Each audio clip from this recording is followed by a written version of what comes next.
吓我一跳。这里和地球可真是完全不一样啊！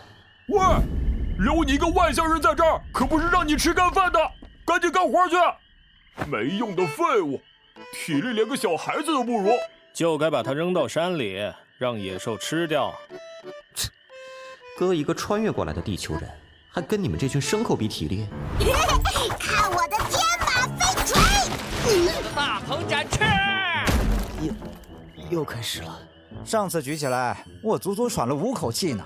哼，我喘了3口，下次挑战举2个。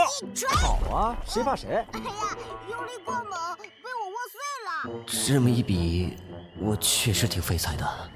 唉，比起这个，更让我头疼的是这玩意儿。主线任务：宿主开山立派，建立此方世界第1大宗门，成为第1祖师。主线任务不同阶段，每阶段需在限定时间内完成，超时未完成，直接抹杀宿主。抹杀宿主？还能抹杀我？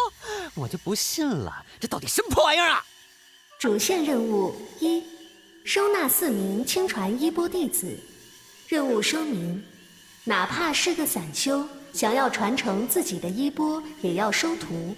一个门派最重要的资源永远是人，是天赋出众的弟子传人。名师出高徒，名师难求，高徒更难求。坑爹了！我才是找个弹弓当师傅抱大腿好吧？完成，直接抹杀宿主。通知：因系统维护，新手礼包延迟发放。连个新手礼包都能延迟发放，所有东西都要兑换点数，我哪来的兑换点数啊？这1圈200的，你让我教人忽悠吹牛逼吗？啊！你回来了，爸爸，猎物呢？我有。你们的武器都哪去了？啊，武器可是第2生命啊，咋就丢了呀？发生什么事了？似乎有故事呀。狼凤是我们狼村的希望，现在被10村的人打成重伤，绝不能善罢甘休，绝不能善罢甘休。这就是被狼村的人视为偶像，常挂在嘴边的天才。哎，如果是他的话，弟子天赋检测，该对象资质太低，无法成为宿主亲传弟子。你可真他喵挑剔啊！看来想钻系统的漏洞是不行了，还想着随便收个徒弟，把1年期限忽悠过去了。这件事情不能就这么算了。正好这几天山里动静大，看样子有山宝要出世了，先拿到山宝，然后再跟10村算账。也不知道10村怎么养出那样的小怪物，不到4岁的小娃娃，竟然打败了咱们天才狼峰，真是见鬼了！不到4岁的小娃，狼峰这样10里8乡闻名的天才，居然被一个4岁不到的娃娃打败了，那得是有多牛逼啊！居然敢羞辱偶像，该死的小鬼，一定要弄死他！是啊，弄死他！那个小娃或许能得到这个系统的认可也说不定。要不现在直接去找那个小娃娃？等，我这身子出村子，不是去给凶兽加餐吗？新手礼包发布，是否立即查看？好家伙，总算来了！尿意来了！不迟不慢，来得刚刚好。新手礼包，宿主获得基础修为炼气期4层境界，获得1次抽奖机会，获得300点兑换点数，获得道法秘籍9霄天雷正法，获得神通9天动雷影。这是！恭喜宿主达到炼气4层，恭喜宿主习得9霄天雷正法，厉害！获得神通学校中的法力9天源源不断的涌上来，太牛逼了！这下总算有点自爆能力了！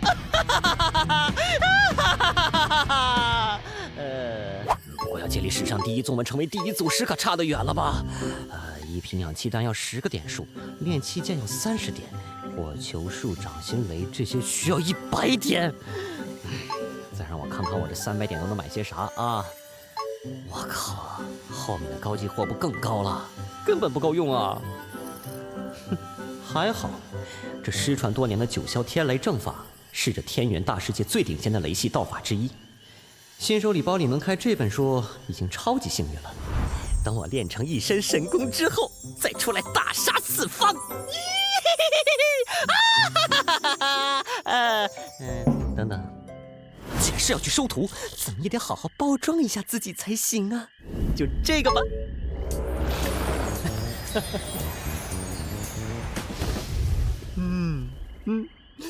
贵是贵了点，但质量和卖相是真的好，哇，真帅！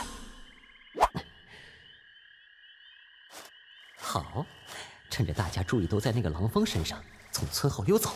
徒弟，为师来了！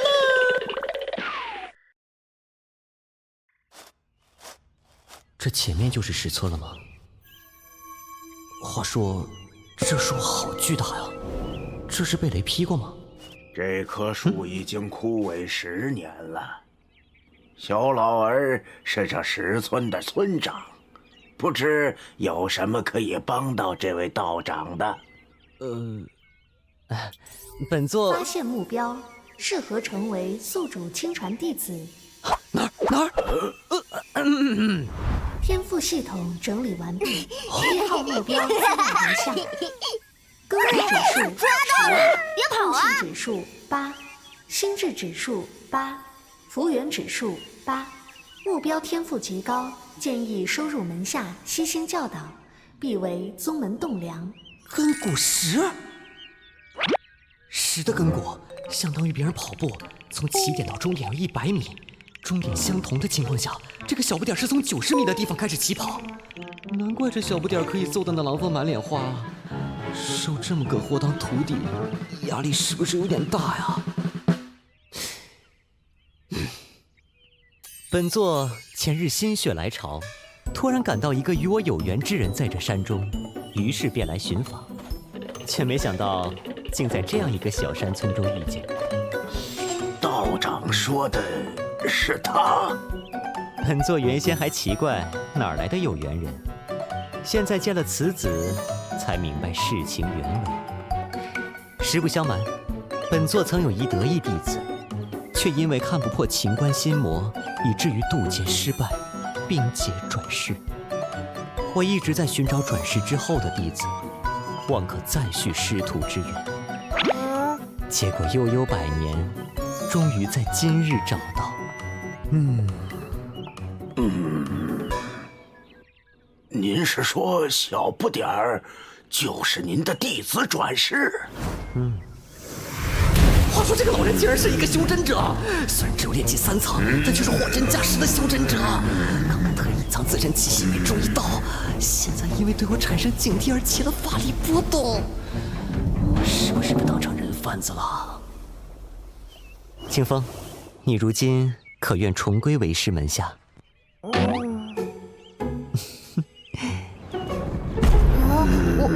我不叫清风，我也不想离开村子。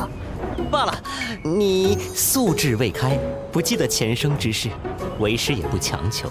不过为师算到你我缘分未尽，今日一别，终有再见之日。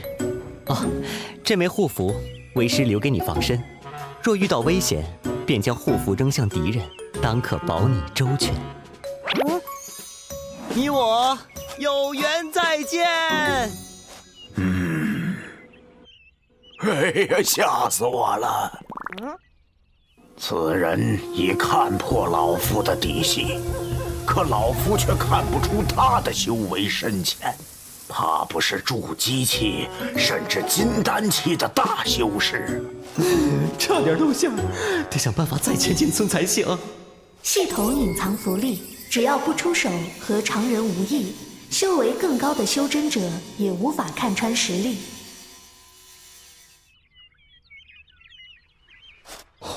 丰收满满啊！比起狼村那一片愁云，这边欢喜多了。兑换了前行术，只要不做其他事，就不会显形。你让小不点拒绝了那位道长，会不会有麻烦呀？你说小不点会不会真是那位道长的弟子转世？我本来以为那道人是帮着石天意的人来寻小不点儿要斩草除根，但现在看来却不像。小不点儿可是天生的筑基期，而且还是传说中震古烁今的至尊斗技。要说是大修士转世，倒似乎也说得通。哦，那时候还不到半岁，他那至尊道基就被同宗兄弟石天一给夺走了，真狠心呐！真是个苦命的孩子。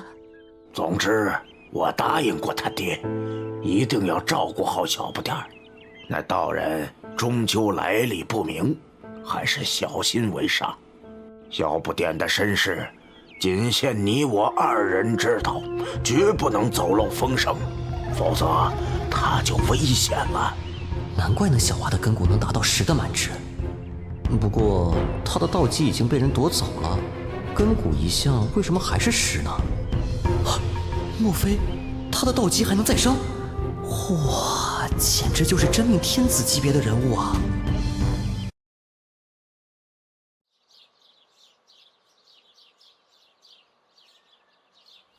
唉，给人当老爷爷也不是那么好当的呀。难不成是狼村的人提到的山宝出世？是给那小不点准备的吧？果然8的福远不能小看啊！哼，看来我是第一个赶到的。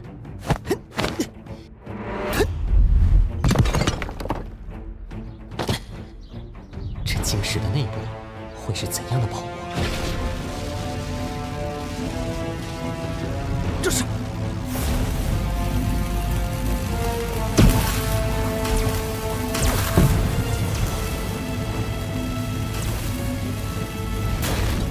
九霄天雷正法自动运转了。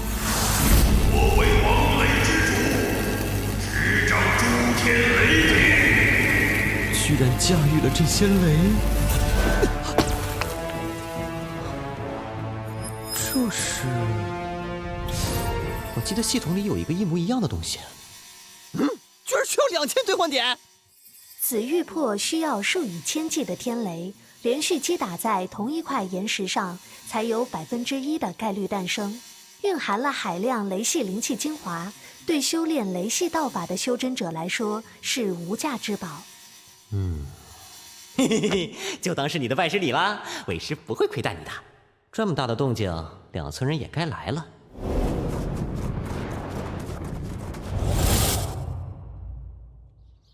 天雷玉魄被人取出来了。这紫色晶石被玉魄温养这么久，也是不可多得的宝物啊！先回村吧。果然是10村的人先到了，看来狼村的人连个渣都没能捞着啊！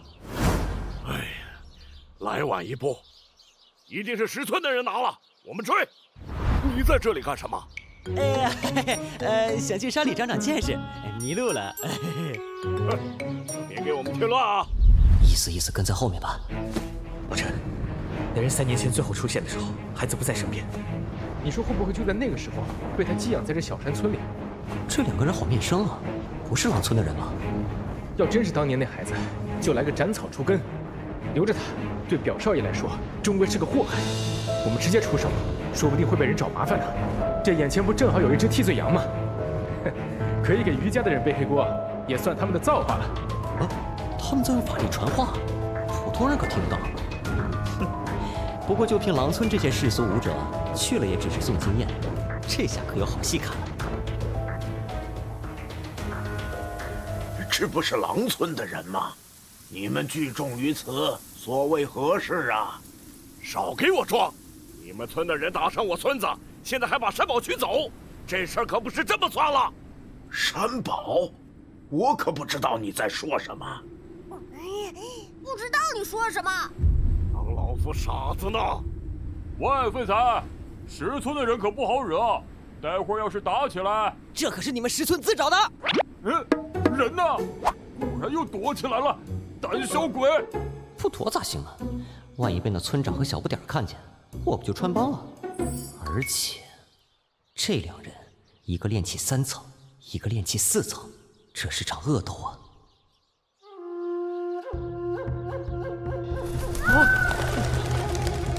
是凶兽！怎么会突然？怎么突然会有这么多凶手？而且好像都只会攻击石村的。正好，我给他们杀个片甲不留。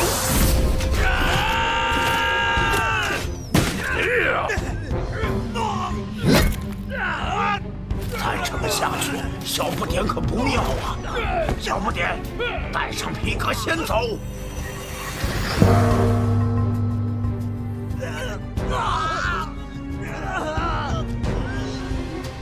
是法器，大家跟上，快，在这边，跟上！是修真者，你们是什么人？是石家还是余家派来的？竟然连一个小孩子都不放过！死人没必要知道。这小崽子能为我家表少爷奉献，那是他的造化。你们不是好人，看招！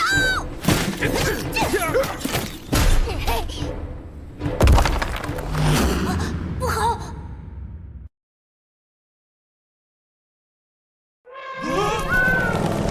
管好你自己吧！傻徒弟，赶紧把我给你的杀手锏用出来啊！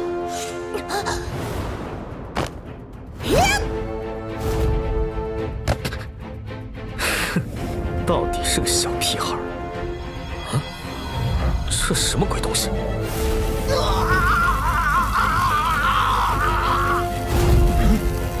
小七，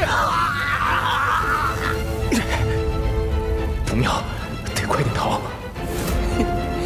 今天是个好天气，你们以为我的9天冻雷影就这么简单？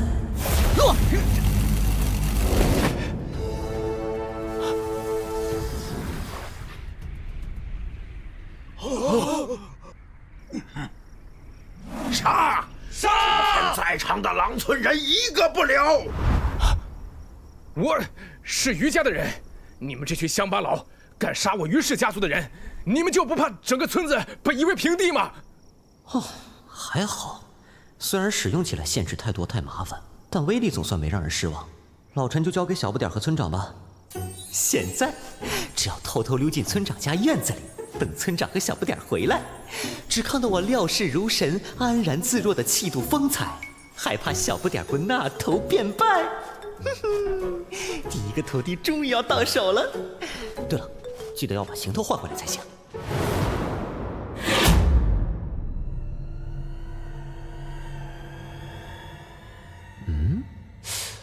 不是说这棵树生机全无了吗？之前来的时候可没看到树上有这么鲜艳的桃花，有古怪啊。刚一睡醒就有这么多食物啊！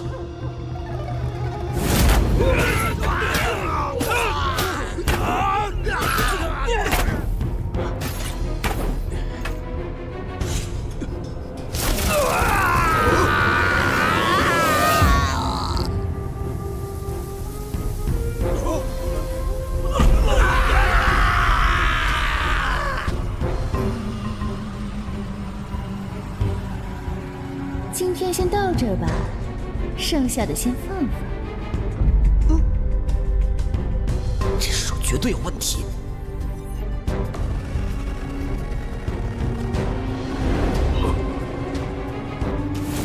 桃仙，是桃仙，桃仙显灵啊！多谢桃仙，祝我石村度过多谢桃仙保佑，桃仙保佑，桃仙保佑，多谢桃仙保佑。桃仙是我们石村的保护神。好险，差点被村长发现。这老树绝对是不分敌我的，所有人在他眼里都是食物，而且连老陈这样的修真者都能秒杀，绝不简单。唉，好不容易才找到一个合适的弟子，怎么这么多灾多难？系统运行满1个月，抽奖系统正式启动。哦，对，都快忘了抽奖系统这茬了。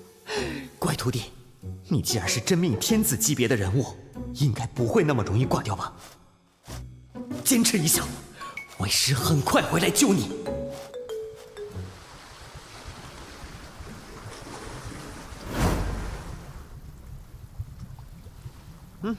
这里比较清静，就在这儿抽奖吧。灰色的是未开放系统，先看看轮盘这都啥玩意儿。怎么还都是些垃圾啊？这3个道法的层次都不如9霄天雷正法，啥也不是。换一个。这是让我掷骰子呀，3个骰子最大点数18点，看来是掷出来的数相加起来，就会得到相应数字的道具了。这乌雷破天锥居然是筑基期的法器，这个法器看名字就知道跟我的功法相辅相成，对于我这个小小的炼气4层修士来说，就是神器了。有了它，让我面对老桃树，我也有一战之力呀！就你了，13，5、6点，这一下就出了最大的点数啊！看来我是有机会得到乌雷破天锥的。哎呀，这3个点数居然不是一起同步停，真吊人胃口。这就11点了，再来个2。对，2，停下来！啊，换我2来！这还没过完啊，还有希望！2，12，什么都没有啊！终于停下来了，这心情就像坐过山车似的，可真会逗啊！这系统该不会是拿我寻开心吧？乌雷破天锥，我跟你无缘了。希望这箱子不会是坑爹货吧？这卖相肯定比乌雷破天锥强。第一次抽奖，运气不差。虽然得了筑基法器，但我实力肯定是不能完全发挥法器的威力。9天冻雷引虽然强，但要消耗10枚雷晶，真要打起来，恐怕仍不是老桃树的对手。若是能把寻找小不点的瑜伽高手引来，跟那老桃树拼个2败俱伤，事情就有转机了。师妹，你早就应该决定去那萧家退婚。现在去退婚也不迟。退婚？他们刚刚谈论的话题是传说中的退婚，这可是造就无数逆天强者的退婚啊！嫣然师妹，话说这萧燕不是个修道天才吗？如今怎么变得这般废柴了？有外人在，不谈这个了。一个山野村夫罢了，我用法力传音，他听不到的。曾经天才，现在废柴，还有一个未婚妻上门退婚打脸，这绝对是玄幻主角真命天子级别的待遇呀！不管他是天才还是废柴，我都要去退了这门婚事。就算是爷爷，也不能强迫我嫁给一个从没见过的人。没错，妹子，要坚定不移的去退婚，哥看好你。哎，等等，他现在去退婚，主角就翻身了。主角翻身就没我什么事了。可恶！为什么偏偏是这个时候？要是现在去退婚的话，主角就会爆发了。有可能是随身带着老爷爷，又或者是出门捡神器，又或者家中翻到超级功法之类的。我可是要取代主角老爷爷的男人呐，怎么可以放过这种主角徒弟呢？但是上不点的事还没解决呢，怎么办呀？婚是要退的，但不是现在。等一下，3位高人可是传说中的剑仙？你有何事？小人住的村子里出了妖怪，还请仙长出手除去，我们全村人都感激不尽，还请仙长救救我们。是小人亲眼所见，本来被劈成焦炭的老桃树，突然抽出新枝，还开出娇艳的桃花。等等，枯木逢春也不是什么稀罕事。对，仙长说的是，但是那桃花会杀人，杀了好多人。你说说看，桃花怎么杀了好多人？事情是这样的，那桃妖是我们村口被雷击后的死树。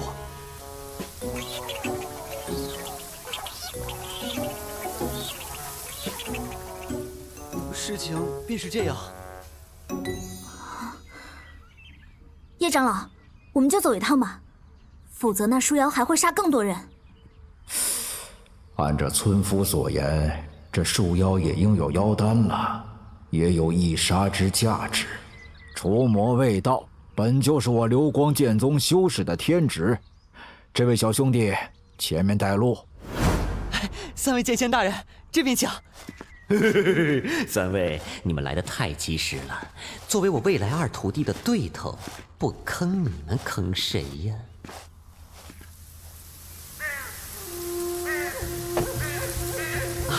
这是攻打我们的狼村人，还未来得及收拾，仙师们勿怪啊。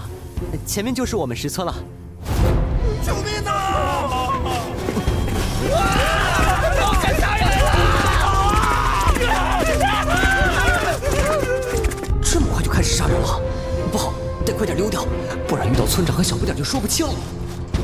他要杀人了，快跑啊！胆小鬼，既然来了，就不能让妖怪危害人间。我来会会你，让你看看我的绝技。哎，什么？这红是什么鬼？叶长老，退下吧，这树妖你们不是对手。去。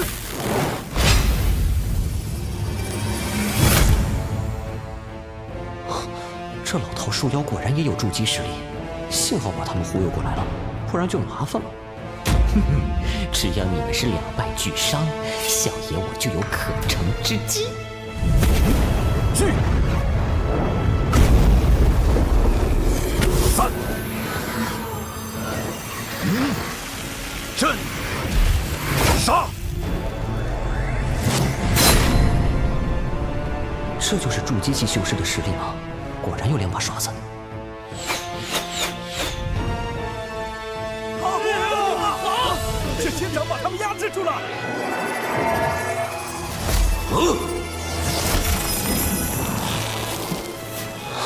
总感觉不对，这树妖不应该这么弱才对啊！就等你这招了。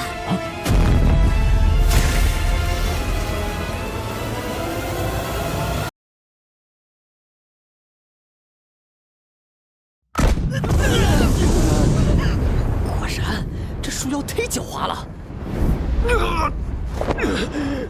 叶长老，你没事吧？快走！这树妖还未死，你们不是对手。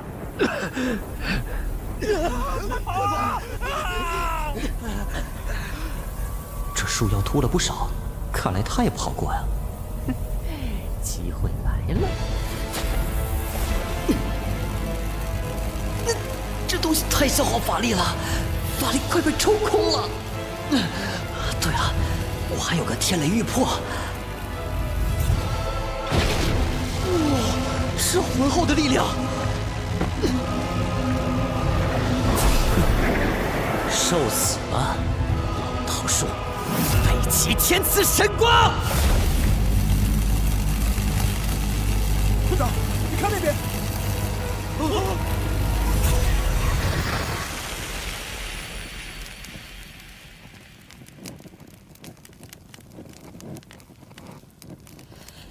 哎，终于搞定了，还好这一击桃树就死了，要是没死可就要跑路喽。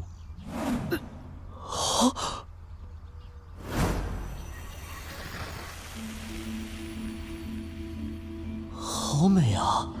这就是那桃树的本相。我的名字叫龙叶，请你记住，因为我已经记住你了。啥？记住啥？不是大姐，你记性千万别那么好啊！得救了！我们得救了！不好，我还没换装呢，你先溜！这家伙也太会解谜了吧！多谢这位冲着两败俱伤才出手，得救了！哎，罢了，看那道雷光的威力，对方实力比我只高不低，我有伤在身，回去理论也是自讨苦吃。我们走吧，只是妍儿的婚事，老头子有伤，需耽搁一段时间了。叶长老，您的伤势要紧，妍儿婚事推迟一会儿不打紧。忙活了半天，终于要到收获的时刻了。嘿嘿，徒弟，快到为师碗里来！村长，这大劫之后有何打算？这一天两头的大难，是不是我们村风水不好啊？对呀，村长，你给个准信儿，不然我们心里没底呀。我们先回去再说吧。话说狼村那边要怎么处理呀？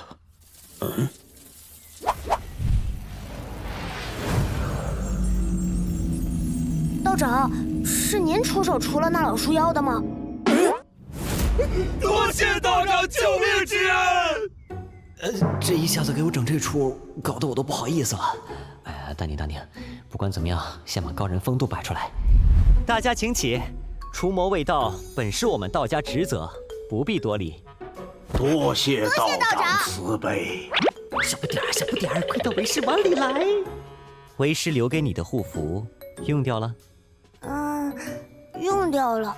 我之后也去找过，但找不到了。道长勿怪，情况危急，也所幸道长护符威力绝伦，才可救小孙一命。这道长不会又想让小不点拜师吧？无妨，本就是留给你护身用的。为师也是感应到护符有变，所以才又返回来。所幸我这里还有一枚护符，收好了，以后自己多小心。为师还有事，咱们就此别过，有缘再见吧。快叫住我呀！3、2、1，县长请留步。稳妥的很。不知村长还有何事？这孩子自幼多灾多难，能得县长青睐是他的造化，还请县长垂怜收下这孩子。这不是说话的地方，还请县长一步去寒舍。小老儿有些隐情，需向县长容禀。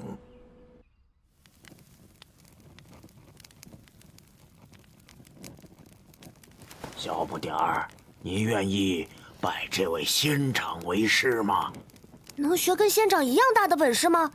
对，快到为师碗里来。那是自然，甚至更大的都有。我愿意。不过，你若是拜我为师，就要跟为师离开村子了。为师不能在这里久留。要离开村子吗？小不点儿，你不是总是问我爸爸妈妈去哪儿了吗？我脑子里有些印象，可是总也想不起来。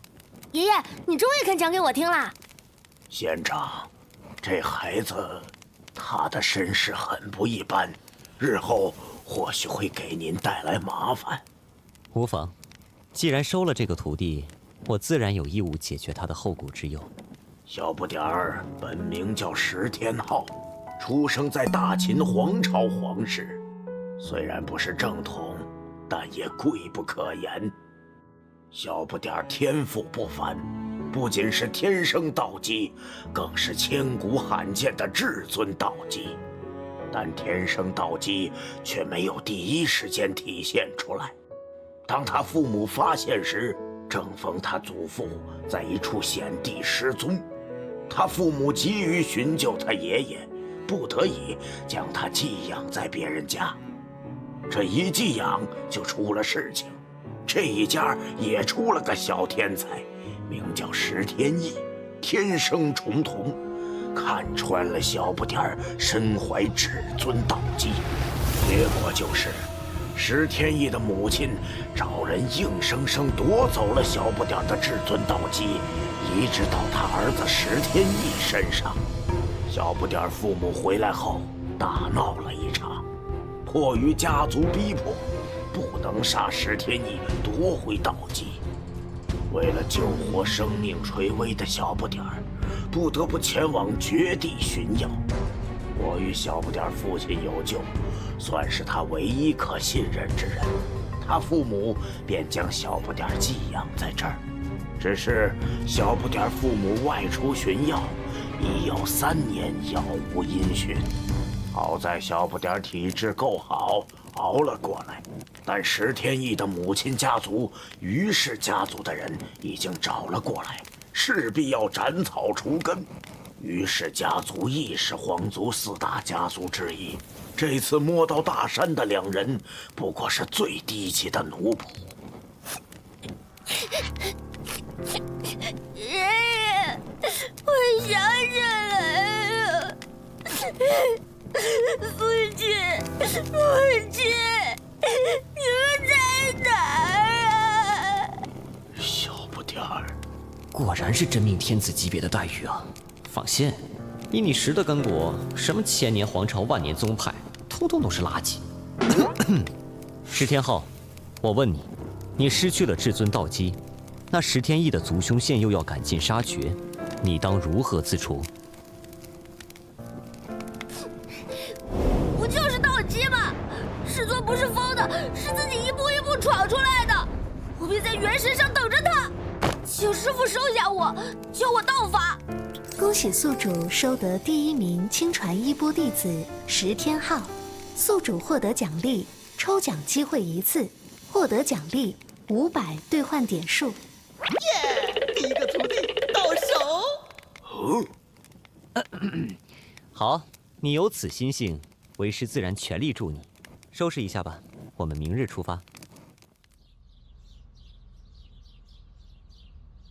要按时吃饭，别着凉了。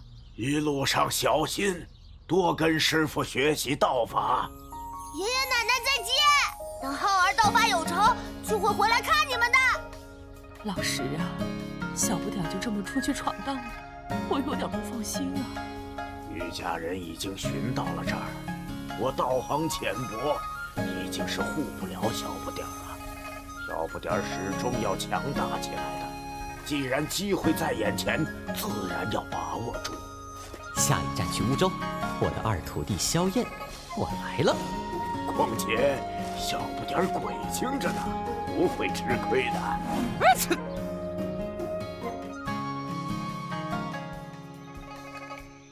哼，不愧是沙利的孩子，在前面开路方便多了。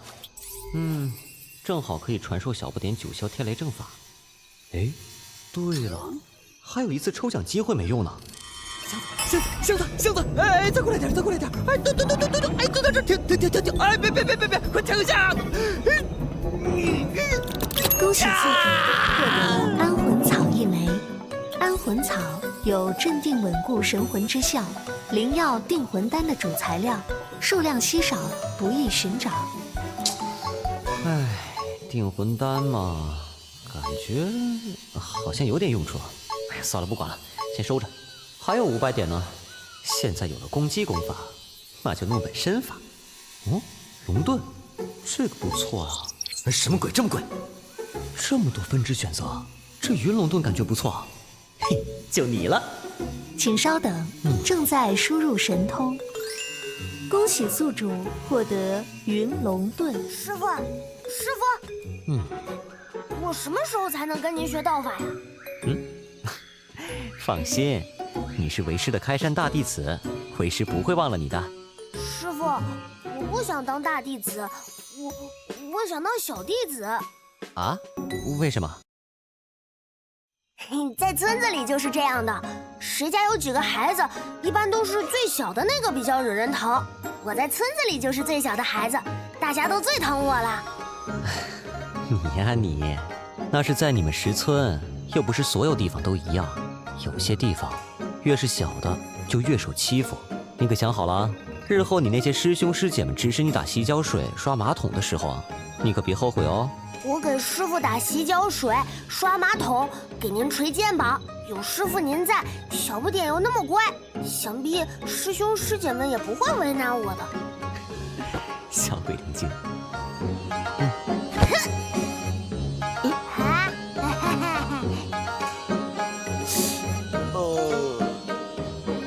没有了，真的一滴也没有了。没想到八的悟性是这么逆天啊！什么指导都不用做，就能举一反三。再这么下去，我也就只能是一个炮灰级别的老爷爷了，或者一个打酱油的引路人。不行，这都不是我想要的，我要变强。师傅，我想要喝兽奶，可以吗？师傅。没想到身为真命天子级人物，竟然3岁半了还没断奶，你确定？人家也不是非喝不可，只是比较喜欢喝，就像村长爷爷爱喝酒一样。那行吧，看来以后打猎还要打个母兽才行啊。罢了，多喝奶有益身体健康嘛。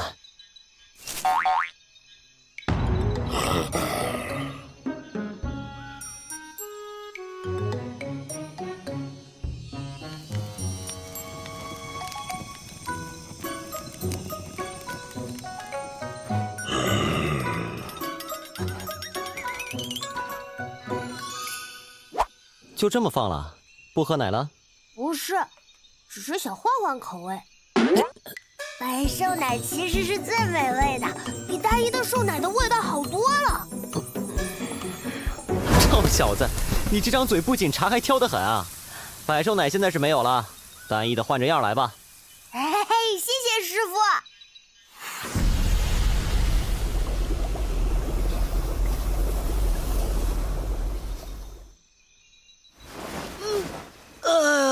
终于练起7层了，真不容易啊！现在已经到了山脉外围了，估计用不了几天就要出山了。我在高兴个什么呀？小不点都不用怎么苦修，都已经练起4层了，再不努力就要被追上了。又不知道去哪儿疯了，果然是熊孩子的本质啊！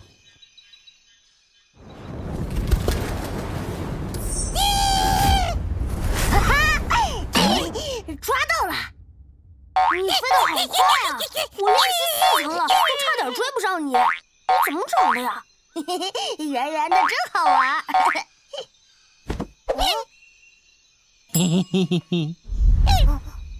这家伙小年纪，居然达到了练气4层，这种天赋，就算整个宗门也是绝无仅有的。如果我把这个小家伙带过去，门里的长老们非疯了不可，连宗主都会坐不住的。那到时候我立下大功。小娃娃，你家里人呢？我跟师傅一起出来的。你是哪个宗门的？你师傅是谁呀？我没有宗门，师傅就是师傅。有门儿，看来他师傅并不是什么大宗门的，估计是个散修。小娃，你我今日相见，便是你的仙缘。来，跟我回山。我传授你无上道法，成就大道。哥哥我是烈火剑宗的弟子哦，听说过吗？可是我有师傅了。哎，那无妨，你仍可拜入我们烈火剑宗门下。你师傅是散修，若是为你好，他自然会答应的。当然，如果他愿意，也可投入我们烈火剑宗。小子，你跑什么？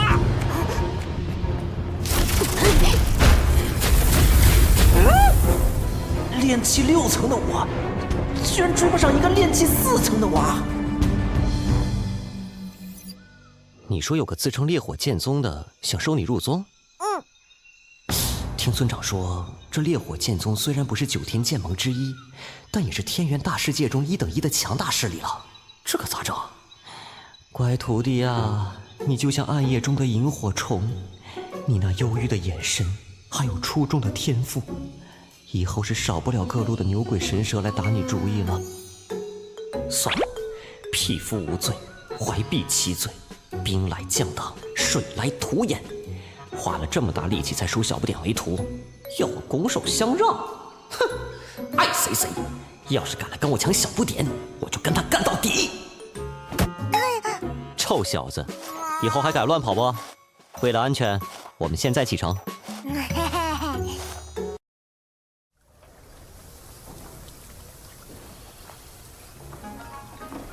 来到这个世界快3个月了，一直在大山里。许久没见过这么热闹的景象了。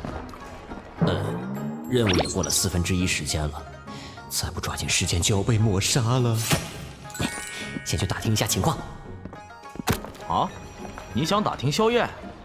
你有什么事啊？为什么要打听他？贫道听闻这乌州萧燕是位天才，来这儿想收他为徒的。哈，那看来你是消息来得太慢了。现在的萧燕不收也罢，可想当时8岁开始修炼，1年炼气5重，12岁炼气大圆满，当时举世皆惊啊！无数门派踏破了萧家的门槛，甚至还惊动了3大圣地的太虚观。估计你要当时在，也轮不到你了。不过在萧燕快13岁时，不知何故，一身法力1天之间化为乌有，从炼气大圆满倒退回炼气1重。萧燕就此跌落神坛，受尽无数的白眼。哎，传闻慕容世家与他有婚约，想来也是快要来闹退婚的了。你若是想收这废物为徒，估计他也不能为你传承下去的。师傅，萧燕她好可怜啊。是啊，是啊。来了来了，主角模板！如果不是，我倒立吃屎！有屁股想都知道，天才变废柴必然是有隐情的。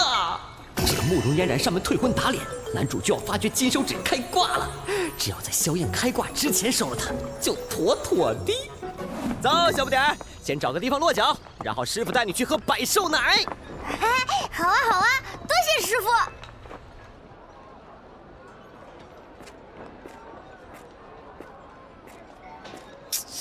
这慕容嫣然啥时候能来啊？要是那叶长老休养个1年半载的，那我不就凉凉了？而且现在还有一个问题，就是让萧燕崛起的老爷爷是我的竞争对手，万一提前觉醒了咋整啊？要不要直接过去收了？不过萧燕有那么好忽悠吗？发现目标，适合成为宿主亲传弟子。天赋系统整理完毕，2号目标资料如下：根骨指数8，悟性指数9，心智指数9，福缘指数8。目标天赋极高，建议收入门下，悉心教导，必为宗门栋梁。果然是真命天子啊！我想看看你的金手指是啥，要方便携带的，估计是手镯或是戒指。戒指还是2枚，2枚戒指，这尼玛还是2个老爷爷呀！哦耶！尼玛，教练，我要举报，这完全是在犯规啊！哎，或许只有1枚戒指有老爷爷，另1枚只是普通戒指。又或许一个有老爷爷，另一个为隐藏神器。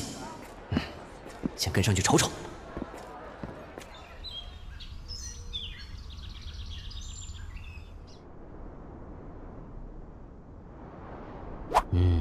看来这里是他的自留地，不顺心就来这里独处。等到慕容嫣然退婚后，就会来这儿，然后就是老爷爷登场。这不是萧家的天才萧燕吗？听闻你武技高强，本世子不才，想跟你切磋切磋。不知我们乌州的萧大天才意下如何呀？哟，这么快就有人来打脸了？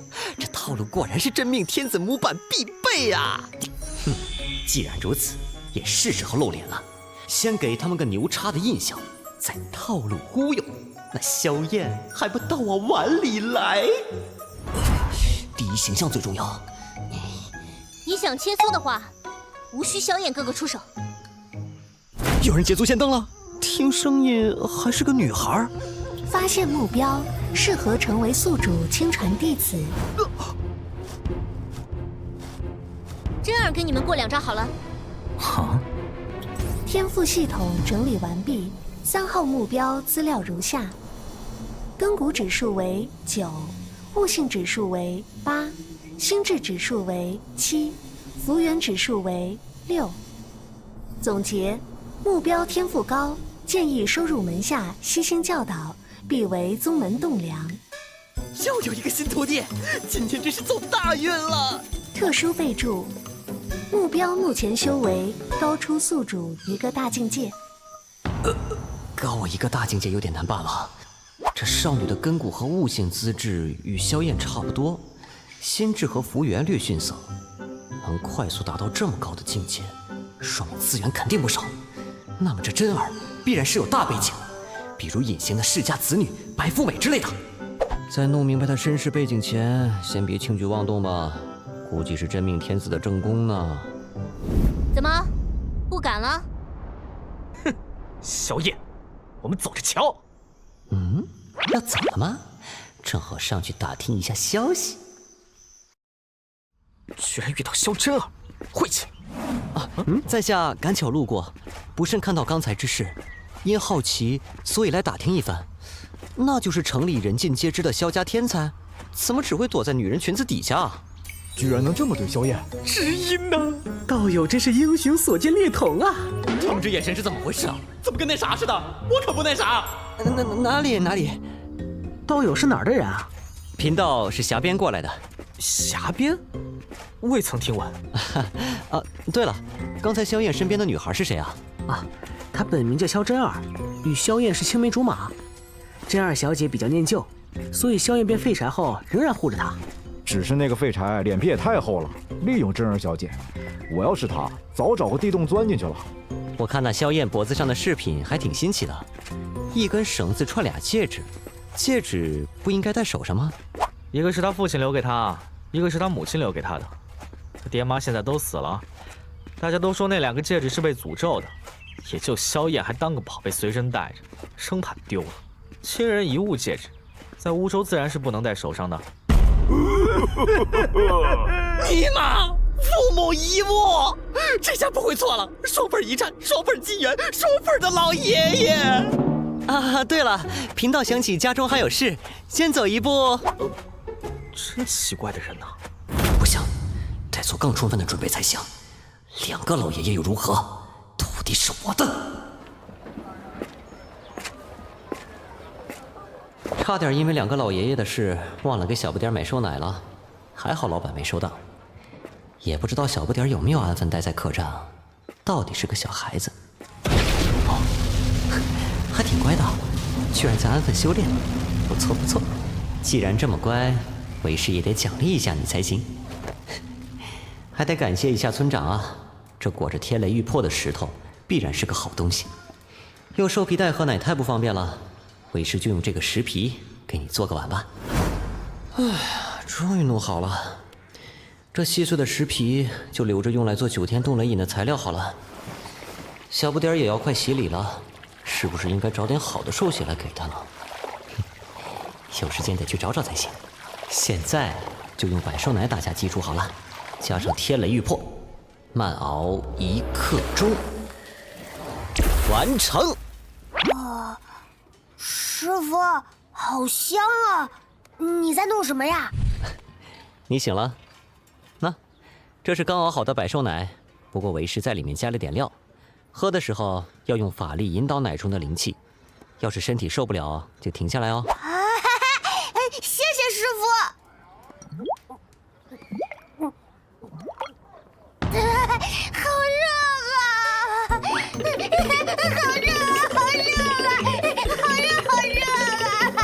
好热！这熊孩子，刚说完就忘了。引。刚才不是跟你说了要用法力引导灵气吗？这个碗给你，以后在市中买来的寿奶都用这个碗盛。这个碗对你有好处，能增强你的雷系灵力。谢谢师傅。好了，你一边玩去吧，别闯祸哦，为师要修炼了。是。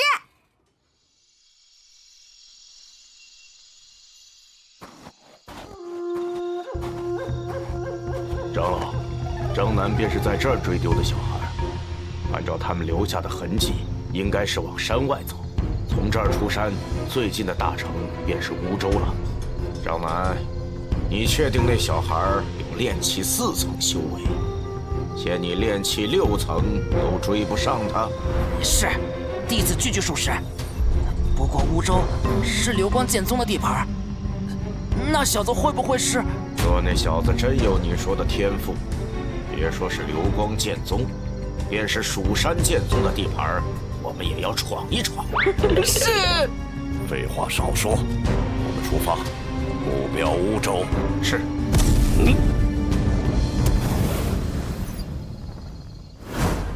客官，在吗？什么事啊？客官，您不是让小的留心，城里发生什么有意思的事儿，都第一时间通知您吗？哦，说来听听。萧家萧燕少爷不是不能修炼了吗？他之前还是修道天才时啊，下过一门亲事。现在，人家女方上门啦。这是个不错的情报，拿去喝茶吧。多谢客官。慕容嫣然终于到梧州了。傻小子，来，帮为师做件事。师傅，什么事啊？有什么好处吗？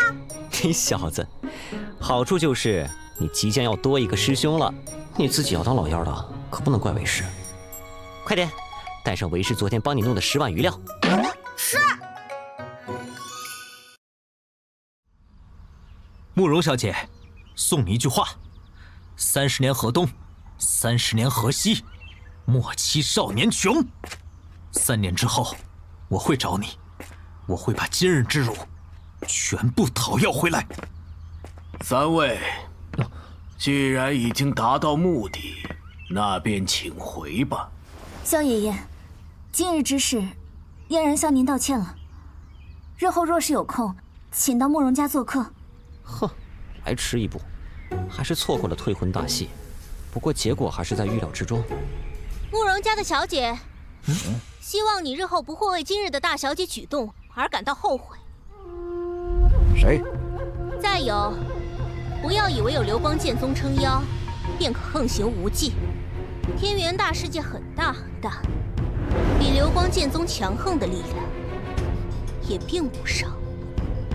个人好恶太明显了，都不用费心思收你为徒，哥收了萧燕，你这也在掌心里了。哪儿来的丫头，竟然敢在这儿大放厥词！我们走。他刚才瞳中的金色火苗，看来有古怪，能吓退同为筑基期的叶可，一定不简单。按照套路，这妮子的身世不是上古彝族圣女，就是哪个大国的公主。要是错了，我名字倒过来写。还是先把萧燕收入门下再说吧。一切已经表明，萧燕去哪儿，这个小丫头就必然跟到哪儿。萧燕成了自己的弟子，萧真儿也就不远了。先去把萧燕收了再说。切，没有实力，连一坨狗屎都不如。至少，狗屎还没人敢去踩。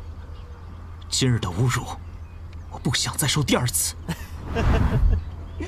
小家伙，看来你需要一点帮助啊。这人一点气息都没有，凡人，还是我看不透。你是谁？要干什么？本座是谁？你先不忙问。你不觉得你最应该关心的问题是你为什么落到今天这步田地吗？你知道？随本座来，你自然会知道一切原委。等等我，师傅！腾云驾雾，肯定不是凡人，是高级的修士，而且刚刚没注意，他徒弟居然是4层炼气者。这孩子才几岁，居然是炼气4层，能教出这么出色的弟子，这道人已然是达到返璞归真的境界了。也许他真的能知道我身上的问题。没错，就是这种眼神。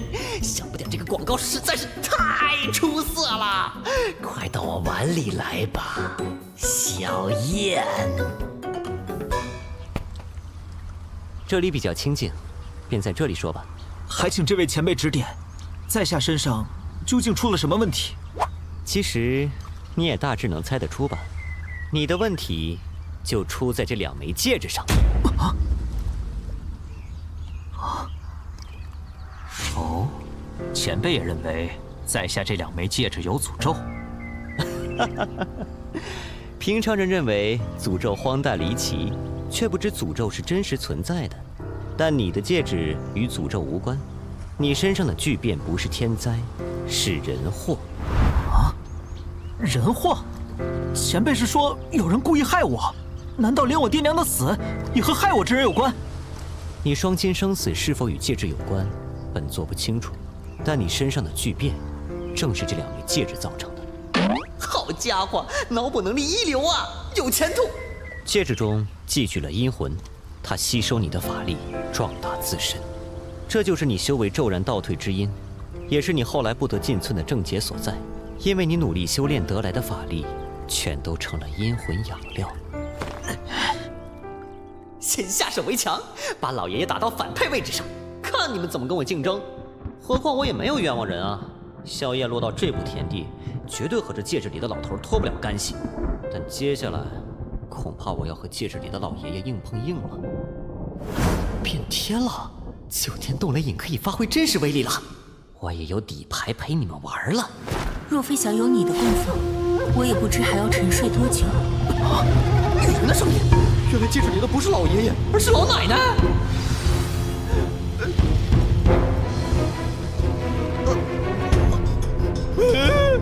不对，老奶奶这么美若天仙吗？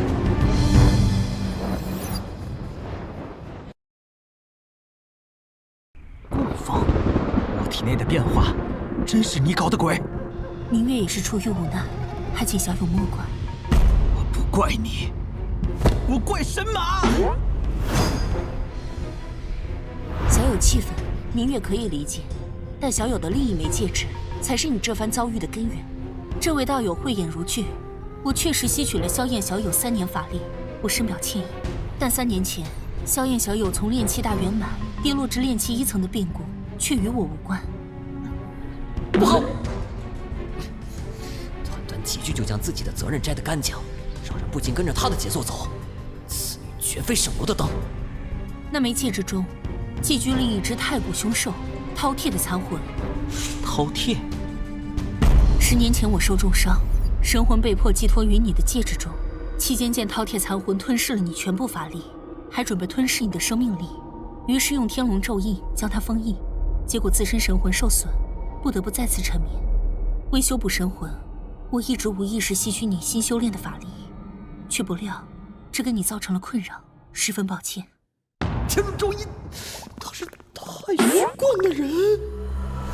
在天元大世界，3大宗门鼎立，剑道圣地蜀山剑宗，佛门圣地大雷音寺，还有当之无愧的天下第1宗门道门圣地太虚观。不同于其他2大圣地的香火鼎盛，太虚观极为低调，门下弟子虽然不多，可一旦有弟子入室，必震动天下。自我介绍下，我叫燕明月，师承太虚观。太虚观？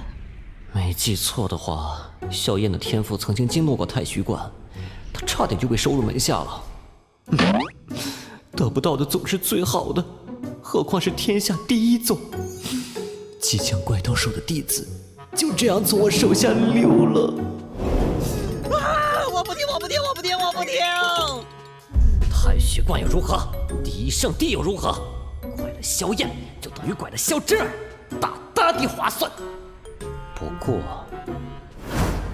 他眼神的歉意却不炙热，难道并不打算收萧燕为徒？也难怪，他出身太虚观，从小就在天才堆里长大，啥样的惊天妖孽没见过？恐怕他自己就是天才。既然如此，我还是有希望的。哎，有了！哦，饕餮嘛，真是好久没见过了。这位道友见过活的纯血饕餮，不知道有如何称呼？山野散人，名号不值一提。本座姓林，叫林道人即可。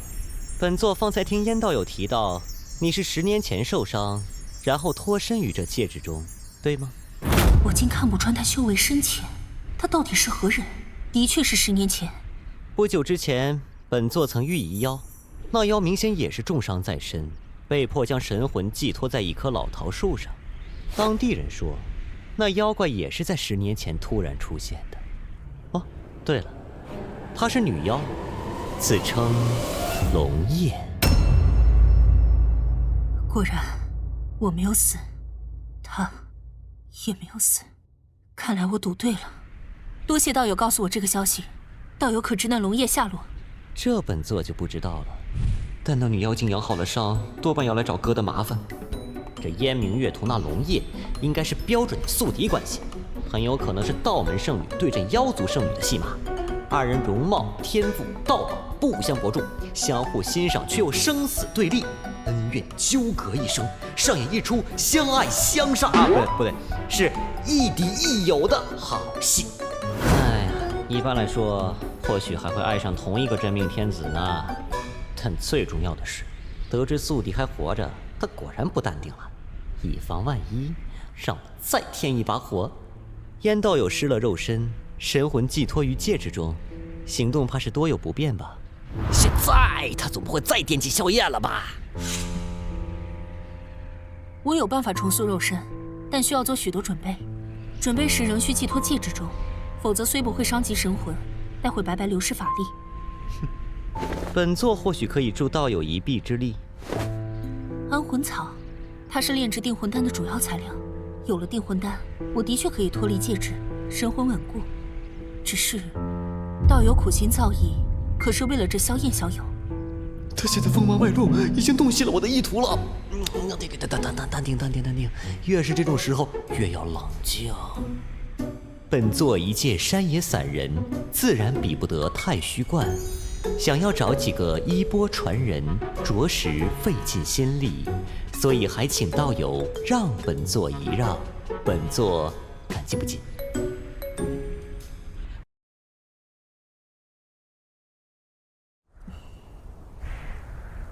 如此，便多谢道友的安魂草。我之前布下的天龙咒印已非常衰弱，饕餮残魂随时可能觉醒。这枚戒指，萧燕小友还是不要带在身边了。林道友怎么看？干啥呢？似笑非笑的看着我。这女人和龙家完全是一丘之貉，都不是啥好鸟。难怪你们大家两败俱伤，咱们干脆同归于尽呢！啊，世上还能少俩祸害。小事情，交给本座处理便是。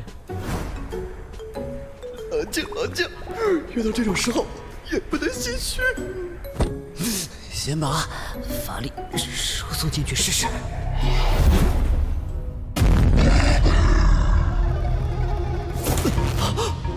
虽然只是一缕残魂，但实力至少也在筑基期，又能吞噬万物，远比一般人族筑基修士恐怖。萧燕当初12层炼气大圆满修为，就这样被他吸成废柴了。想要收拾这头凶手，办法恐怕还是要落在这天龙咒印上。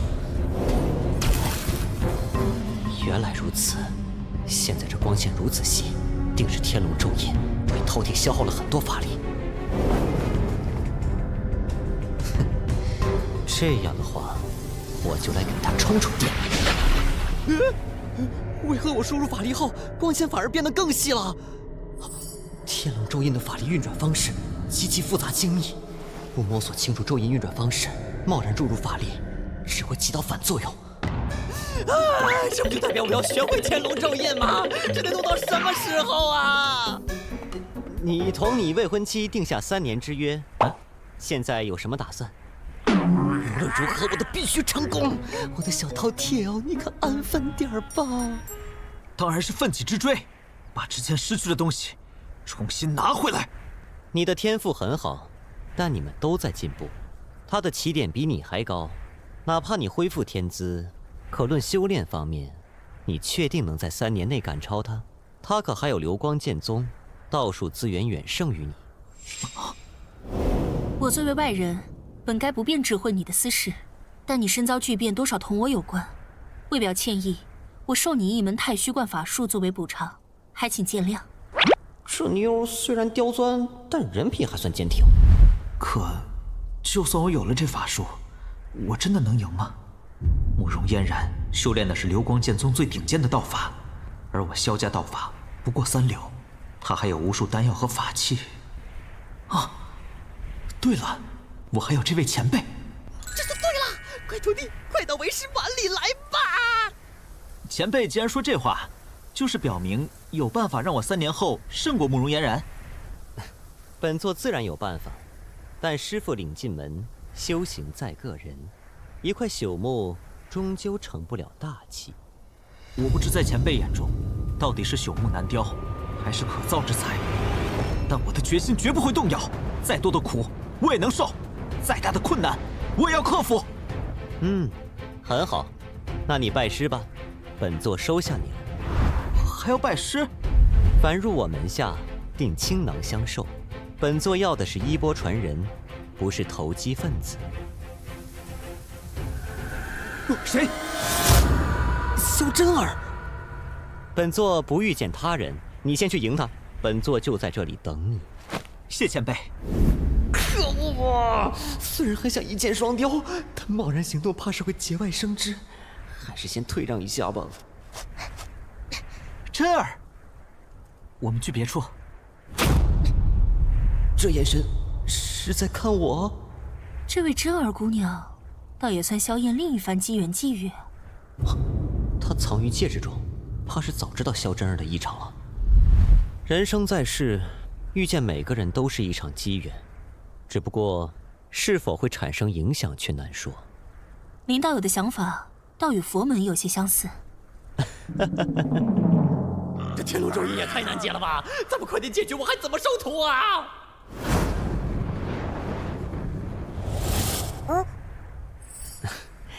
自己玩去吧，别跑太远哦。谢谢师傅。林道友还说收徒不易，实在过谦了。你这位弟子天资根骨之高，实在世间所罕见。除我一师兄外，我还从未在其他人身上见到过。道友可不要当着他面说，小孩子不经夸，受心难。若不是被族兄谋害，天资还绝不止如此呢。话说回来，太虚观天才遍地走，要是我能去太虚观忽悠几个徒弟回来，对象符合标准，但以拜他人为师，需解除原师徒关系后，方可成为宿主亲传弟子。看来想挖墙脚，还要先鼓动此人叛出原来的师门，我才能收徒。那似乎是火蜂鸟，从前只在烈火剑宗的山门见过，欧洲这一带没听说过有火蜂鸟。或许是有人带来的吧。该死的，是烈火剑宗！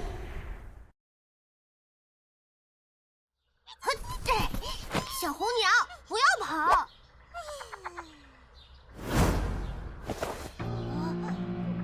李长老，就是那个孩子。真是踏破铁鞋无觅处，得来全不费功夫。好，好，果然天赋出众，根骨不凡。娃娃，跟老夫走，你是烈火剑宗弟子了。可是老爷爷，我已经有师傅了。哼，老夫说你是烈火剑宗的弟子，你就是，你也只能是。老爷爷，我要走了。哪里走？你们是坏人，我不跟你们走。不知好歹，张楠，教教他规矩。好。小鬼，你终究还是落在我手心里了。让开！哼哼，老实在里面待着吧。天赋再高，你也就是个炼气4层的小鬼头，敢和炼气6层的我硬碰硬，自讨苦吃。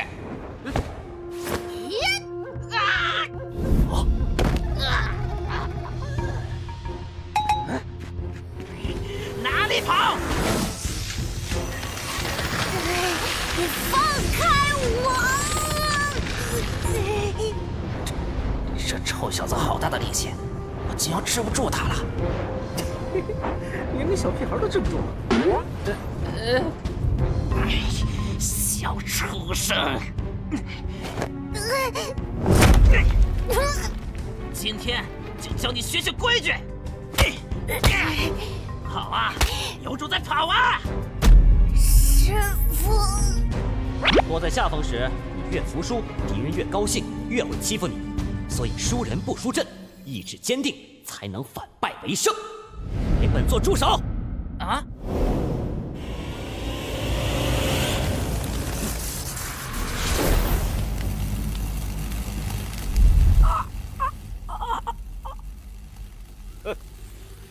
雕虫小技也敢出来卖弄？金丹期，别说我现在才炼气7层，就算我成功入气，面对金丹期修士，也只是送菜罢了。师傅，放开我！放开作为9天剑盟之一的烈火剑宗，竟会欺负一个小孩子？不过一介散修，以你这点修为，也配在老夫面前卖弄唇舌？这娃子天赋出众，跟你学道，简直是明珠暗投，白瞎了他的天赋。而收他入烈火剑宗门下，正是为了不浪费他的天赋，此乃他的造化和运气。至于你，今天老夫收了个好徒弟，心情好，不跟你计较，赶紧有多远滚多远。从此你再敢出现，老夫一剑劈了你，看看有谁敢说老夫的不是。他在向我施压，这属于金丹修士的压力。怎么办？要不要忍？和对方实力差距太大，要是动手的话，肯定会被这老头杀死的。君子报仇，10年不晚。今天先忍了，等以后修为高了，再有这老头加倍偿还。明知不是对手还要硬上，那不是勇敢，是二货。去，二货就二货，老子穿越过来可不是给人当孙子的。那窝囊还活着干嘛？死路朝天，死万万年，就是一个字：干！哦，哼，看来你是要自寻死路了，那老夫就成全你。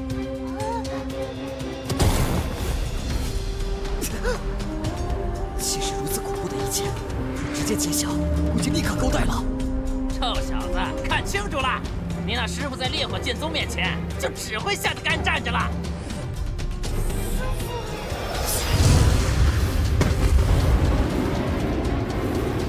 这威力，每道剑光都可以摧毁一座小山了。啊，是金丹级修士。萧炎哥哥，你要拜的这个师傅好像都吓呆了，只怕是虚有其表之人。道友有什么手段也该使出来了，否则要来不及了。要不要救他？宿主自行解析失败，系统工具神通分析器启动。神通分析器可分析某一种神通法术，解析其构架原理，帮助宿主在最短时间内了解该法术。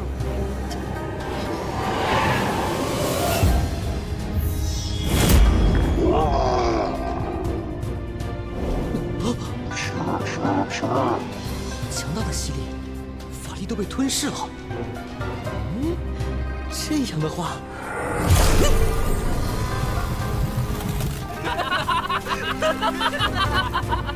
真是自不量力，准备受个糟蹋吧！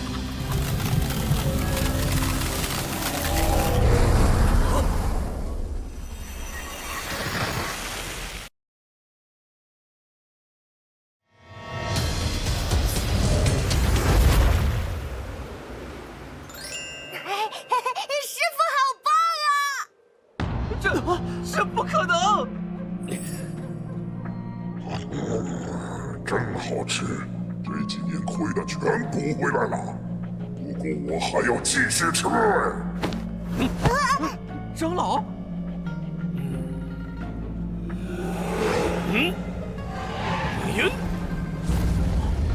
我们身上的热量也中了这一剑，恐怕会直接化为灰烬。哎！他这次极大概率会选择只攻击一点，只能赌一把了。若是猜错了位置，我肯定必死无疑。哎！这次你还不死？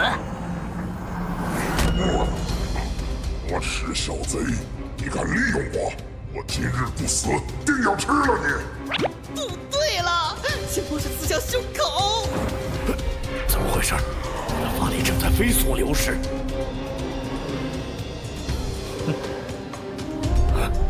居然把我凝聚的能量吸干净了，看走眼了。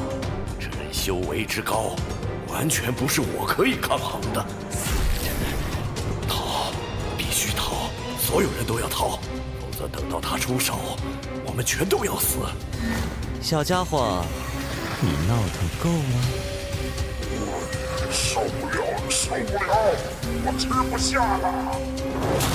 叫我小，小家伙！既然闹腾够了，你的东西还给你。不！小家伙，碾压了！好强啊！只会更高。这世上当真人外有人，天外有天。萧炎哥哥若能拜这位前辈为师，也定然前程远大。那红发老头可是货真价实的金丹期修士啊！我若是能拜此人为师，必须拿下人质，否则我们无法全身而退。从现在起，本座弟子少一根毛，你们留下一条人命。饕餮吐出的一部分法力在我体内燃烧，热死我了！等我恢复了力量，一定把你整个吞掉。我怕你没那么好的牙口。又是天龙咒印，你也是太虚观的，气死我了！要不是借助神通分析器学会了天龙咒印，我现在怕已经成人干了。幸亏一击得手，不然就要露馅儿了。长老，快把衣服穿上！师傅，刚才这招好厉害呀，教我好不好？你现在学不来的，努力修炼，为师以后自然会传给你。刚才你打本座的徒弟，打得很爽啊！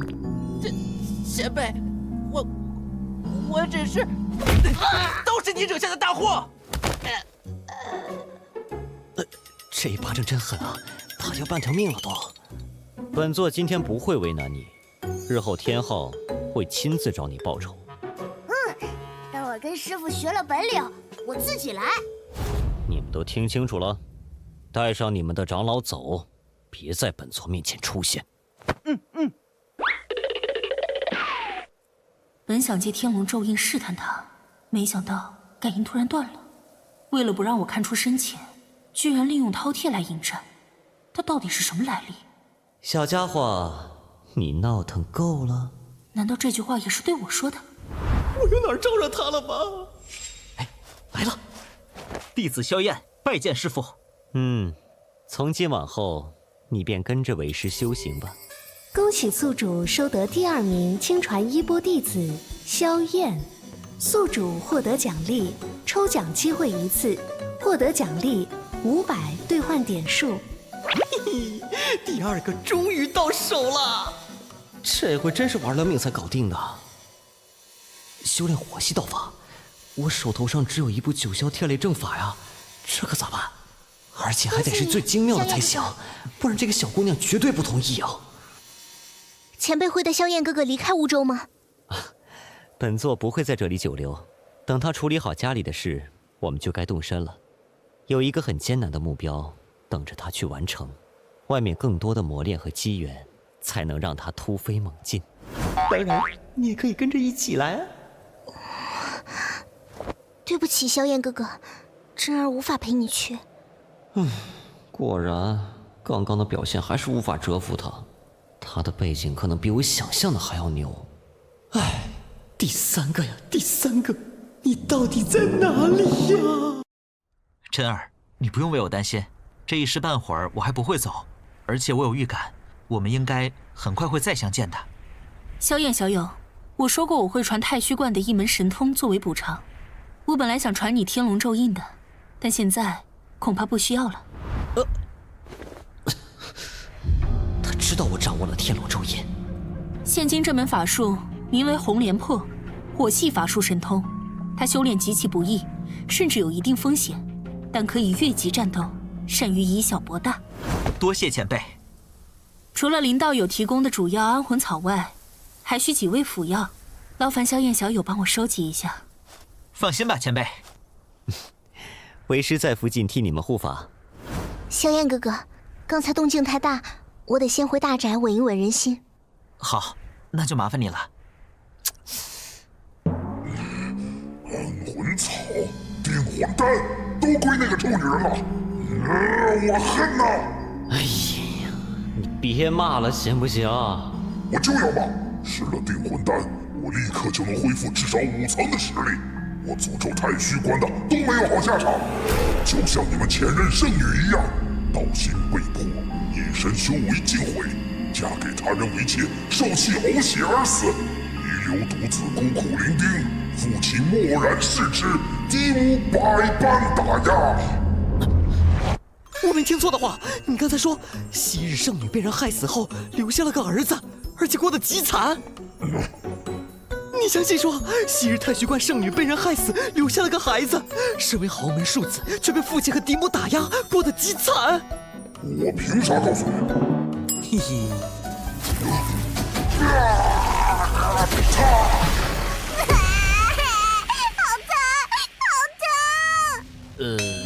看什么看？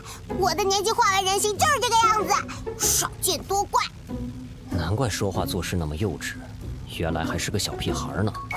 你说谁是小屁孩？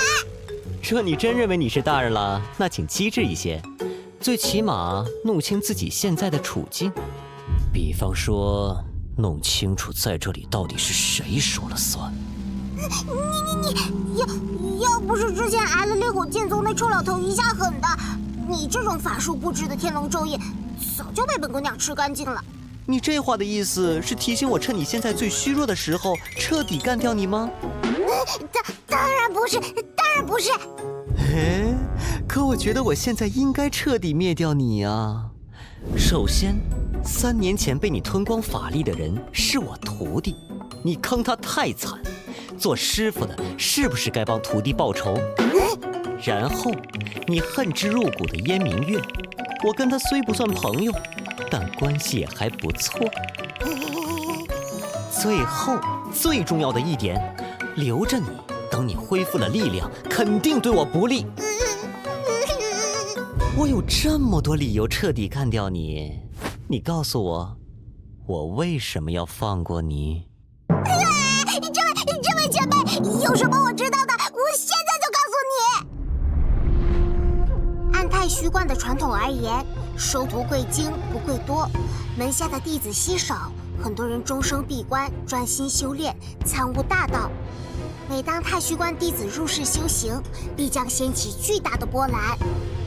其中最出色的弟子被称作道门行走，若是女弟子，则被称作太虚观圣女。太虚观上一代圣女孟冰云精彩绝艳，是公认近1000年以来太虚观出世的最杰出的弟子。她所修之道名为太上忘情道，与虚空阴阳道合称太虚二经，是观中道藏最强道法。太上忘情之道讲究的是先得情后忘情，以人道求天道，修到至高境界已无情化大爱。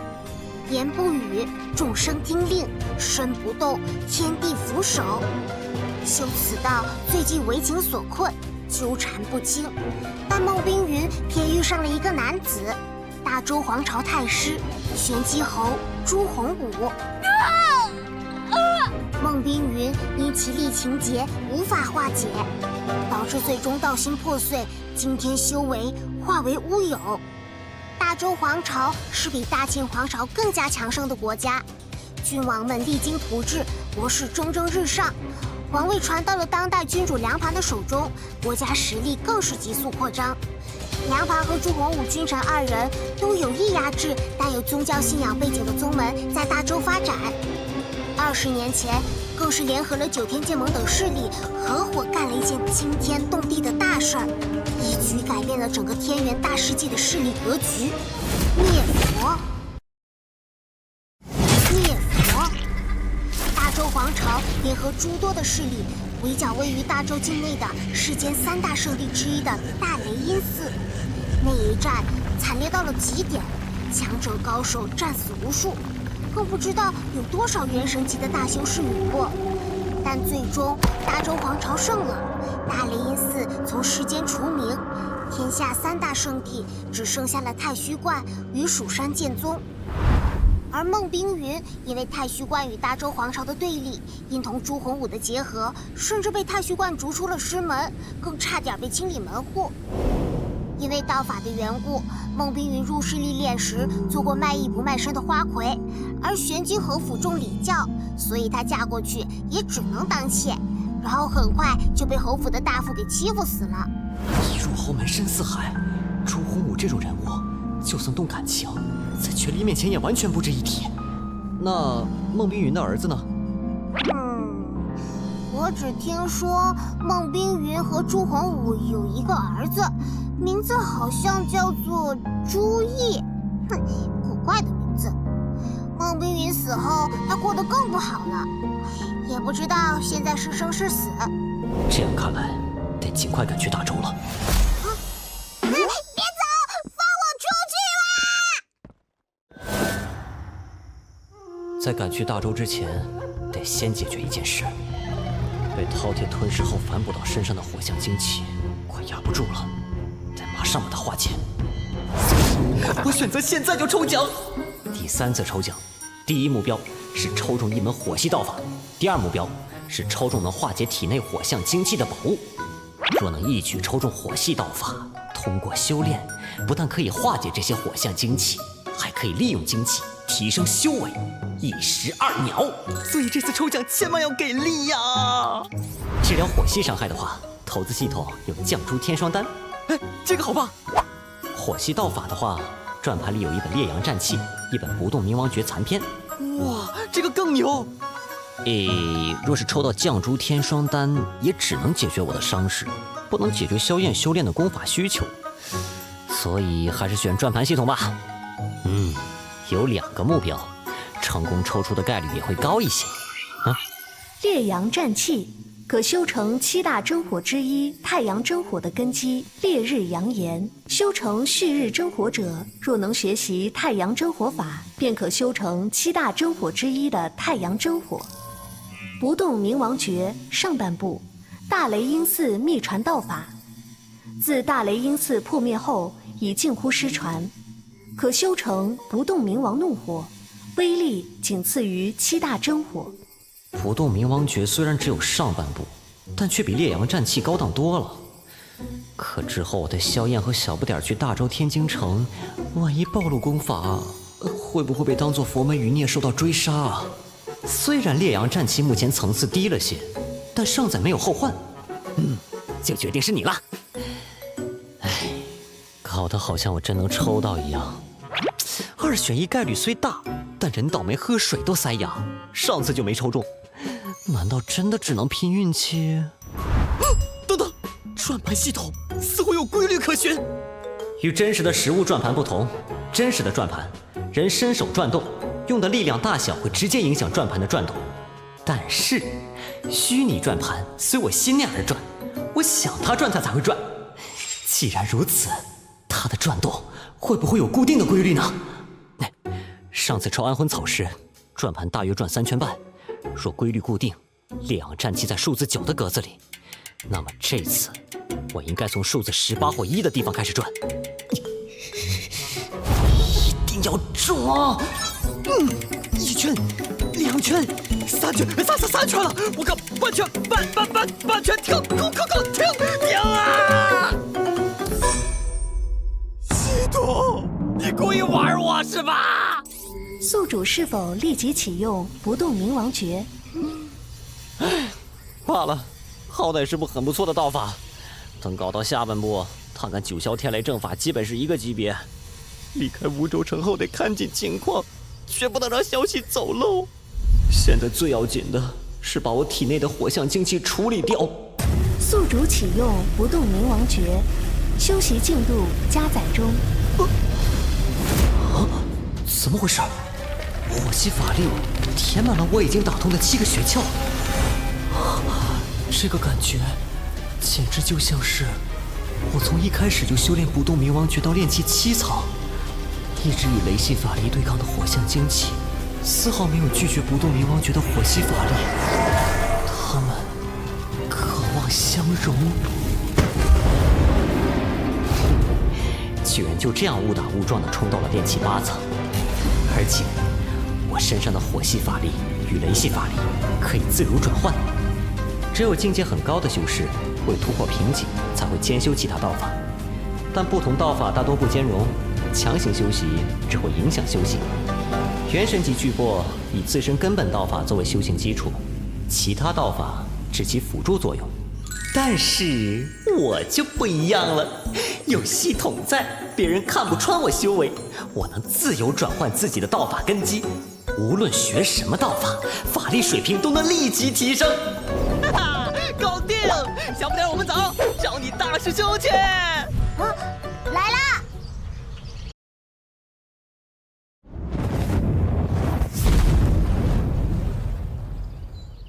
学完了，领悟的如何？领悟的很顺利，我感觉已经掌握诀窍了。林道友似乎有喜事。得此家徒，自然是喜事。这3年你百经磨难，却仍坚持修炼，道心坚固，这很难得。日积月累之下，你的根基会更扎实，将来提升境界的瓶颈也就少了。你看似浪费了3年时间，但其实以后很容易把这3年追回来的。那师父什么时候教我道法？林道友，我看你小弟子修行的似乎是雷系道法。这个小家伙适合修行雷系，于是本座便传他雷系道法。为人师者，因材施教。对于萧燕，我自然也有适合他的道法。师父还会不同的道法，不愧是师父。能掌握不同道法，而且造诣不浅，他绝非普通散修。难道他是某个大势力隐世多年的修士，突然入世了？爹，娘，你们在天上还好吗？孩儿很好，虽然法力消失后在家族内受尽欺凌，但现在没事了。法力消失的原因找到了，今后我可以重新开始修炼，而且我还有了个很厉害的师傅，还有一个比我小的师兄。从今日起，你就是为师的大弟子，暂代掌门弟子之称。你身为大师兄，得做出表率才是。是，师傅。10天后见过大师兄。放心，以后出事，师兄会罩着。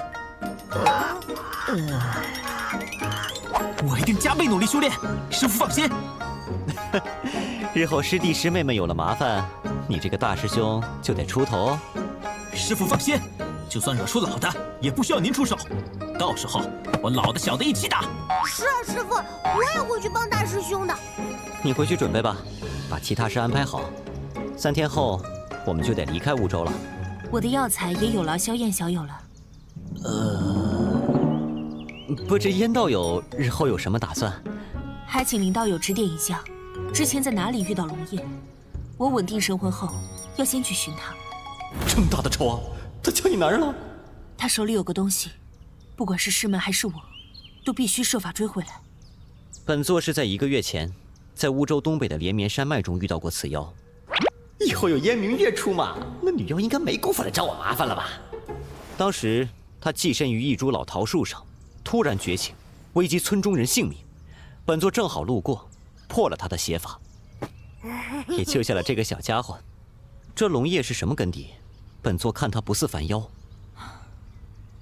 林道友说的没错，他的本体是狼环玉树。狼环玉树，万物有灵，草木也可修成精。草木妖族的修炼潜力与物种直接挂钩。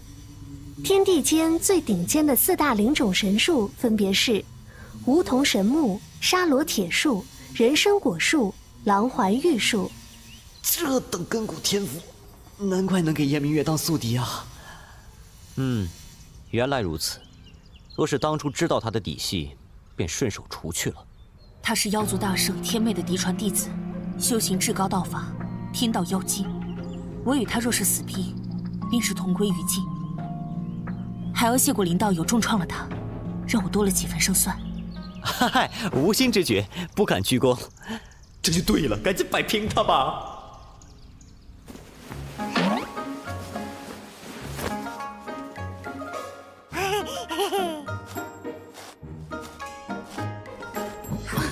谢谢师傅。太好吃了！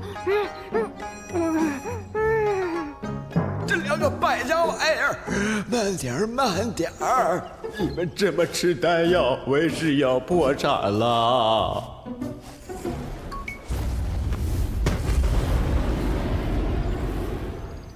嘿嘿，才不到3天就冲到了炼气3层了。教练，我也想退魂。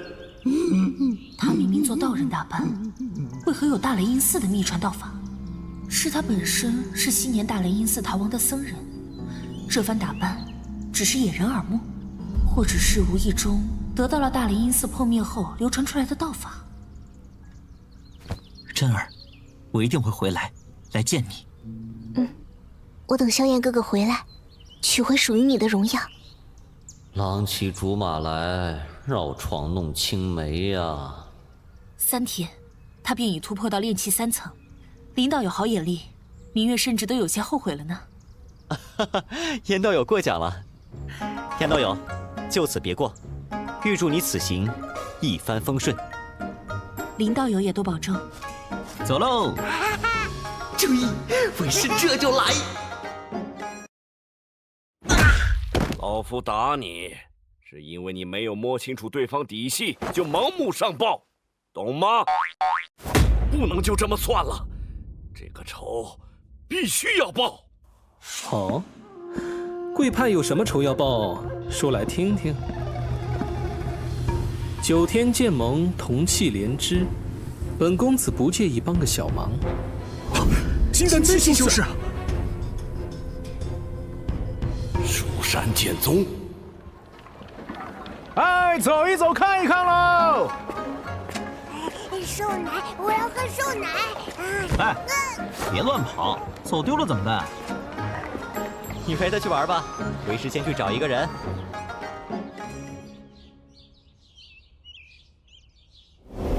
居然找炼气6层的人当家丁，这玄机侯府还真是有够气派的。客官，这你就不知道了吧？嗨，要说这人杰呀，都比不上玄机侯，文武双全，征讨四方，立下赫赫战功之后啊，又器物檄文，金榜题名。嘿嘿，这样的人物啊，才是真正的这个。发现目标，适合成为宿主亲传弟子。哪儿？天赋系统整理完毕，4号目标资料如下：根骨指数7，福缘指数10，悟性指数9，心智指数8。目标天赋极高，建议收入门下悉心教导，必为宗门栋梁。复原指数10，这是刚站着就有经验法宝送上门的逆天运气啊！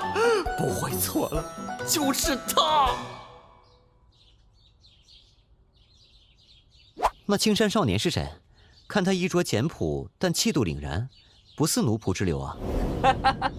小道爷好眼力啊！那人名叫朱毅，是玄机侯的庶子，生母青楼出身，早年呀就已病故了。啊，他学问不错，听闻准备参加恩科和会试呢。前些天呀，我听说他要去城外青阳山给他母亲扫墓，然后在寺庙里借住几日，以便专心备考。就是这个。多谢了。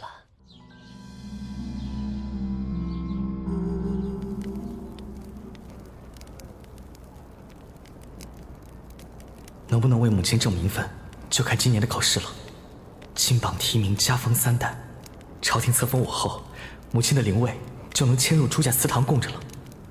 可惜，我要是成了修真者，那地位就高了，立下战功，封个爵位，那母亲的名分地位都会远远高过少夫人。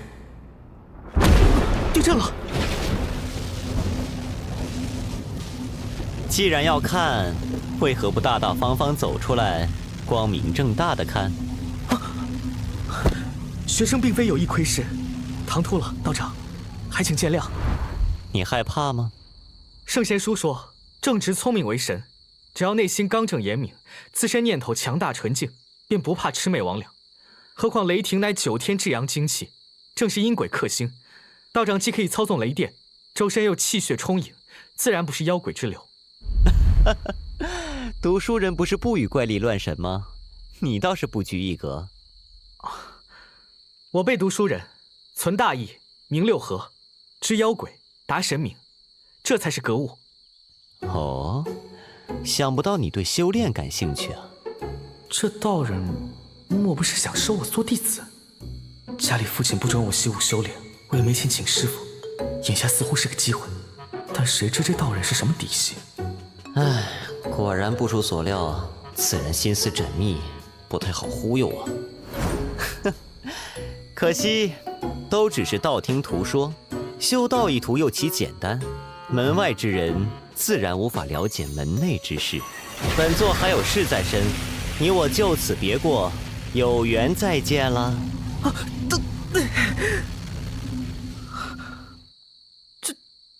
就这样走了？我当那位道长有收我为徒的心思，原来是我想太多了。那道人看上去年轻，却不知真实年龄几何。道法，我若是修炼有成，是不是可以让父亲认错，让少夫人俯首？门外之人无法了解门内之事，这门要怎样才能进去？哎，这是何物？是为师留给你的好东西哦。九霄天雷正法，开篇章。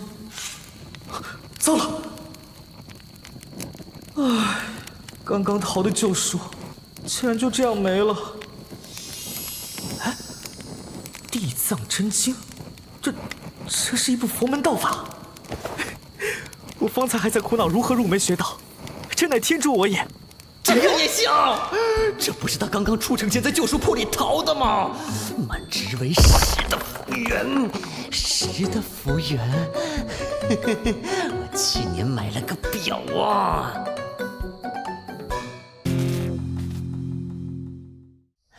这道法竟然是与不动明王诀相同级别的佛法秘传。昔年大雷音寺秘传护体神功。所谓地藏，安忍不动如大地，静虑深密如密藏。可得地藏金身的法体，法体不灭，则万劫不磨，万法不侵。昔年逃出来的僧侣把它隐藏在旧书中，静待有缘人发现，而这个有缘人就是福缘爆表的朱毅。这样一来，已经开始转运的朱毅还会拜我为师吗？这是。不愧是9点的悟性，这么快就引气入体了，人比人气死人呐！该怎么做？索性冒充佛门修士，谎称这真经是我藏在旧书里的。可朱毅戒心很重，这样空手套白狼，他多半不会相信啊！啊，有了！哼，静待一晚，明日就行动。那人是谁啊？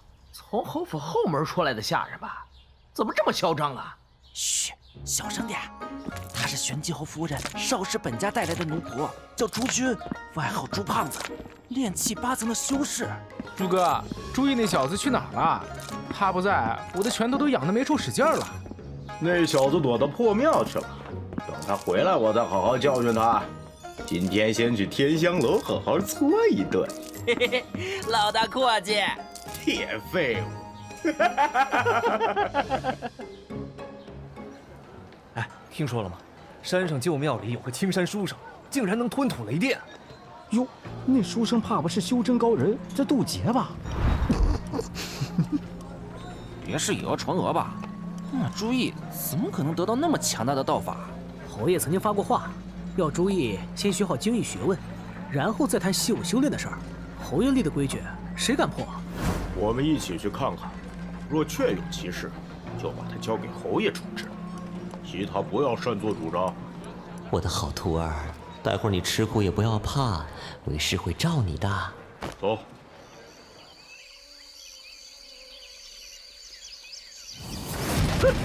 把道法交出来！我不知道你们在说什么。干得漂亮！易少爷，这是……我不清楚，为何我的火盆中会有这么一件东西。既然如此，东西我们便收下了，到时候上交给侯爷，再请他老人家处置。侯爷，只是易少爷，你我一同发现的这东西，少不了一起走一趟喽。绝不能让他知道我偷偷修炼道法。哼，轮到我登场了。人来了，先撤。就是这个书生，什么情况？啊？所以说老子最恨意外事件。你们是什么人？为何找我？叶少爷，你这是在哪里惹的麻烦？莫非欠了人家赌债？聒噪！除了这个书生，其他周狗都杀了。是。你这厮知不知道？不过一只苍蝇也敢叫嚣？啊！你说什么？我们可是玄机侯府的人，你敢动本大爷一根指头，灭你满门！灭我满门？我满门亲族早就死在你们周狗手上了。玄机侯那老贼的手上沾满了我国人鲜血，今天便先找他儿子付点利息。雪花，你们是血风国余孽，你们是烈风会。我只是一个不受重视的庶子，这要拿我当人质，你们找错目标了。哼，我当然知道你不受那老贼待见，但你从小在那老贼府中长大，府中布局还有守卫排班，想必都很清楚。动手！是。该死！别留活口，我们的行踪不能泄露。是。站住！这个胖子还有用，不能让他死了。先用传音经通知一下徒儿们吧。不过这经师虽然方便，但也忒贵了，肉痛。小燕子，带着你师弟到城西青阳山跟为师会合。放心，我们很快就到。小燕子这是怎么了？这两个皮猴，可千万不要出事啊！算了，先解决这边。我跑不动了，爹娘，你们总是给我生了2条腿啊！不好！是谁干的？正是在下。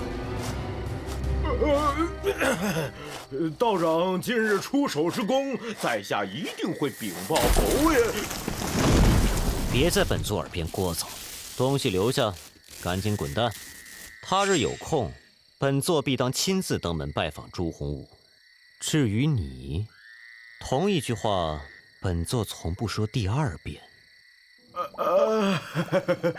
方才您说的东西，小的也不知道在哪里啊。这1个2个的，真晦气，都不把侯爷放在眼里。我好像想起来了，道长，东西在这儿呢。道长，小的可以走了吗？你转告玄机侯，让他届时准备准备，本座不日便前来造访。快点啊！你赶快回去通风报信啊！是。方才他从我手里接过东西，却感知不出一点他的修为，难道真是世外高人？管他的，先禀告夫人。该死的，下次可别落在你家胖爷手上。胖子，看你的了。